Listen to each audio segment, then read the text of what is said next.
Welcome back to Chat Patwah. We covered the origins of Patwah in our last video, and now we're going to start you off with some basics. We're going to cover how we use me, you, I, them, and us. We're going to build on each video going forward, so whatever I teach you in this video, I'll be using in the upcoming videos. So what does that mean? You'll be hearing less and less English and more Patwah. So if at any time you feel I'm going too fast or feel overwhelmed, just pause the video and take a break. I'll try to explain the best I can, and at the end of the video, we'd appreciate your feedback, as this is an ongoing process. Now, we explained conjugation in our last video and how we got to our main greeting, Wagwan. Another thing that Patwah does is it doesn't just conjugate, it oversimplifies English by reducing all the redundancies. So what do I mean by that? For example, the possessives I, my, and mine. These are all replaced in Patwah by the word me. This will be the base of everything you possess. So it represents every aspect of your person. So here are some examples of possessions that we would identify with the word me if it belonged to us. My shoes from one batch, my camera, other batch, my laptop, third batch. You get the drift. So now, when it comes to the state of being, me also replaces I am. So if you're tired, it would simply be me tired. Or if you're hot, it would be me hot. Or if you're good, me good. The word me most times also replaces the word me, even though on occasion you will hear me or my in Patwah, but that's mainly used for emphasis. Or you'll hear the words my own, which is usually used to show absolute ownership, but we'll get into that in a later video. Right now we're just going to focus on the word me being used in place of me. Now, here's an example. Nobody asked me what me think about my situation, which simply means nobody asked me what I think about my situation. So depending on where me lands is the context. Here would be a good part to pause if you wanted to further review it.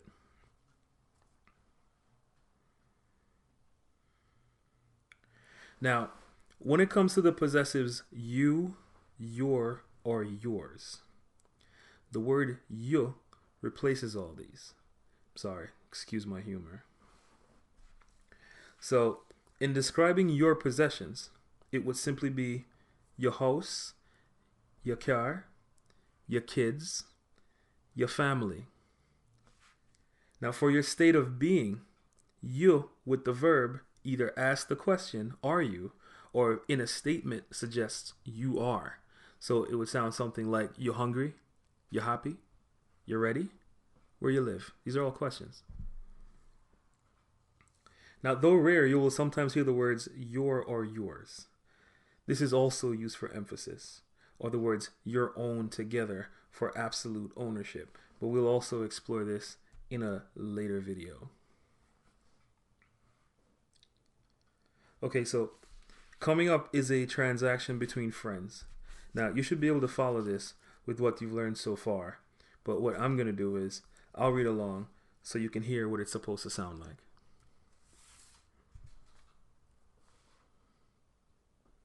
Jermaine, Wagwan. Me good.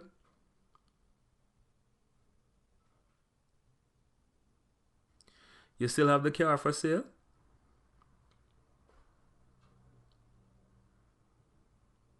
Yeah, man. You want to see it?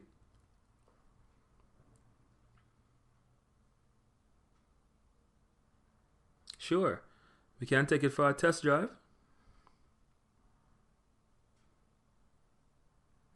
Yeah, man. No problem.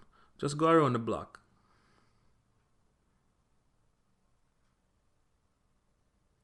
You can ride with me if you like.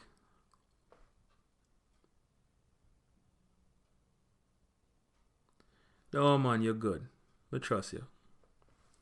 This is also a good time to pause and go back. If it's overwhelming or if you're having trouble, before we move on to the next section.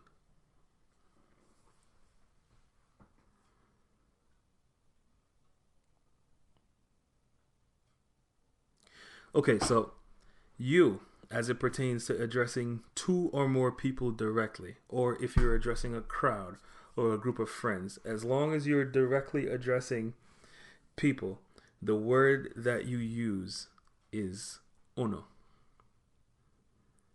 Now, people spell it differently, but for all intents and purposes, we're going to be using the one in quotes. Here are a few examples of how you'd use that. Uno clean on a room yet? Uno feed the dog? Uno brushing the teeth? Uno hear me talking to uno? Now, these are some of the things that parents would say to their kids, but it pretty much applies to everything else.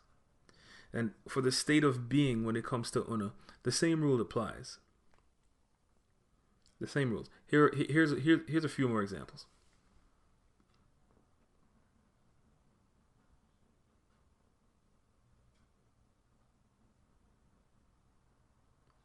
Uno alright? Uno hungry? Uno see my purse? Uno have a ride?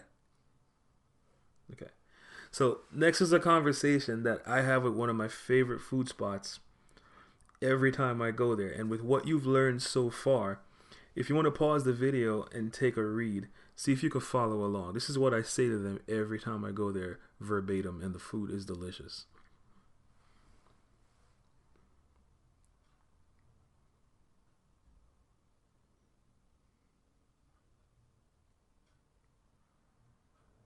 All right, so that's pretty much uno in a nutshell. And just for fun, what do you think Callie would say here if he spoke Patois?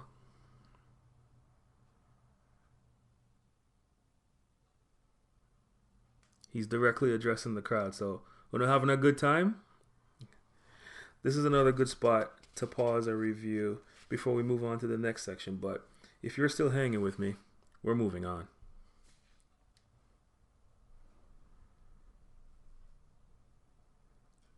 Okay, so the words they and them in Patois is replaced by one word, dem.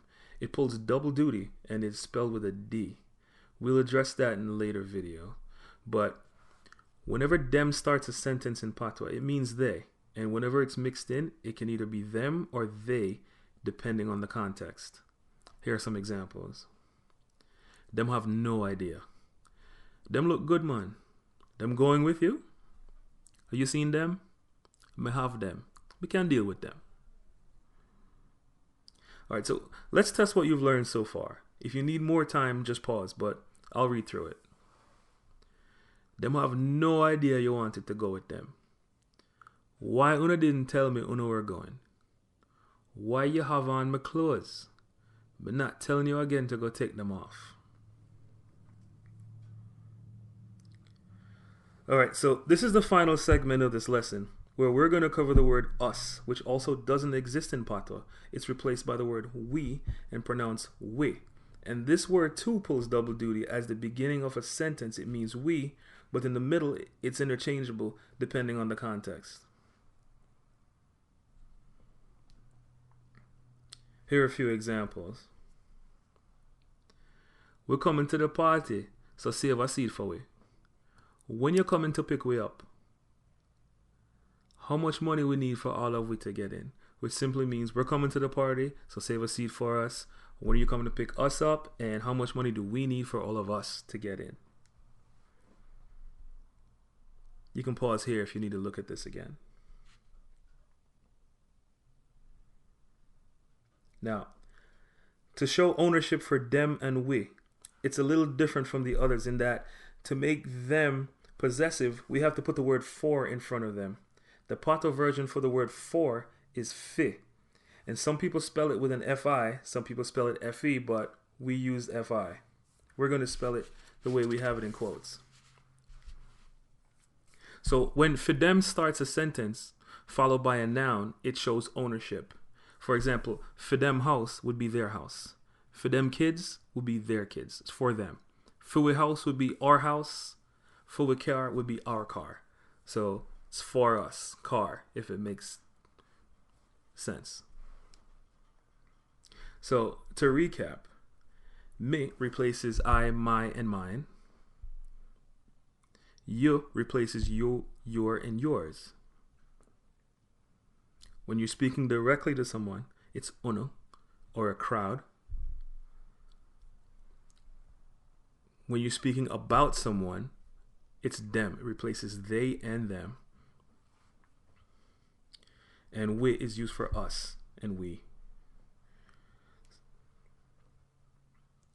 Alright, so we'll see you on the next video where we'll be using less English, more Patois based on what you've learned so far. We'll be covering the dominant A. Thank you guys again for watching. And don't forget to like, share, and subscribe. And just leave us some comments to let us know what you think. And until next time, take it easy.